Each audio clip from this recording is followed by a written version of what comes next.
Hello everyone! Maadjong adlaw sa inyong tanan. Magandang araw sa inyong lahat. So in this video nga ay naisipan namin na mag-suit to kill pero kakaibang tinola naman kasi niluto siya sa bamboo At stick. grabe yung lasa nito, as in masasabi mong legit na lami jud kaadyo. So before everything else is maglugway sa tadiri og baka, kabaw, kanding og mga baboy pa dinhi dapita. So wow. So this kind of view is very reliving to me. And then flex ko lang din yung successful ko na kalabasa ay talaga naman maghihintay na lang ako kanila magulang to. Tapos manguha din ako dito ng malunggay na gagamitin sa aming tinola na niluto sa bamboo stick na legit na jud na lami jud kaadyo. And then flex ko lang din yung bunga ng aking mga kapadyas. And then lastly is bago kami lumar guys, mukha na kami dito ng buko kasi gagamitin namin yung sabaw at yung laman nito. Everything. Ayun, dito na muna kasi yung buko. Ayan, yung mapakulo talaga ng tito ko. And then ito na, lalarga na kami. So ayan, punong-puno talaga, grabe. Talaga naman sa buong bayanan talaga ang lalarga at sasama sa akin lalo kapag outdoor cooking ang pag-uusapan at may tubig-tubig, ligo-ligo pa yan sila. So hindi talagang pwedeng hindi sasama. Talagang sisipagan talaga nila magbitbit ng mga dadalhin para makasama sila. Walang maiiwan. Tapos naisip ko, naku, kailangan ko talaga kumayod na sobra-sobra para makabili na ng van at hindi na sila dyan sa tricycle nang hindi na sila maghihirap at magsisikipan.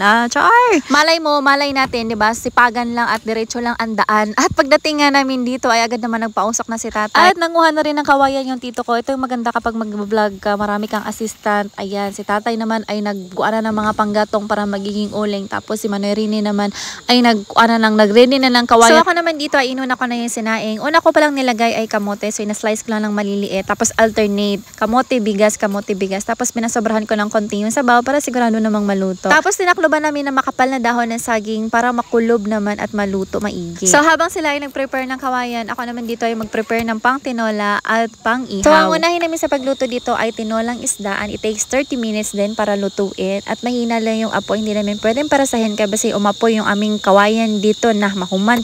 Inuna ko muna nalagay lahat ng aromatics niyan. Ayan, pagkatapos sa isda. And then itong sabaw ng buko. Ayan. Then last naman ay ito namang unod ng buko. Syempre hindi na mawawala.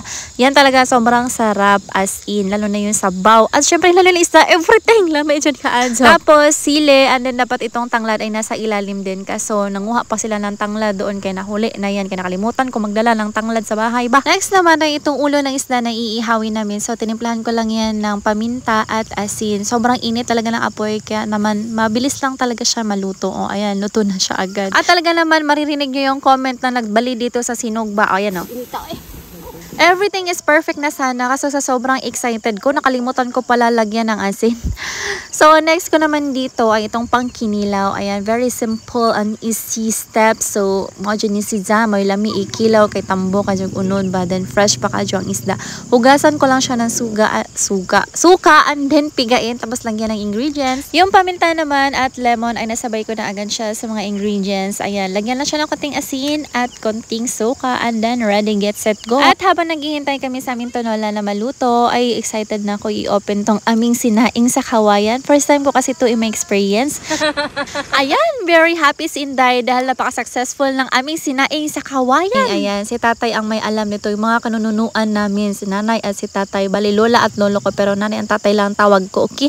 And then, naluto na nga ang pinakahihintay namin. Yes, of course. Fresh na fresh. Ayan, excited ako tikman nung time na to. Tapos yung tinikman ko, grabe, ang sarap pala niya. Pwede naman tong gawin sa kaldero, 'di ba?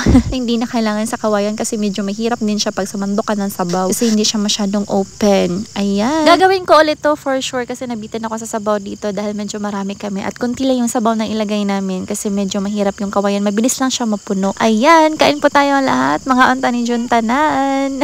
Sa lahat pala ng mga nagko-comment sa inyo kung nagtatanong kung ano bang cellphone na ginagamit ko pang video, gumagamit po ako ng iPhone. Ayan, yun po yung camera na ginagamit ko palagi sa lahat ng aking vlog. At ayan, marami pong salamat sa lahat ng mga nanonood. Sana malitutunan kayo sa aking video na to. Thank you so much for watching. This is Miss Angel World. Aping mo kanunay. Ingat po kayo palagi.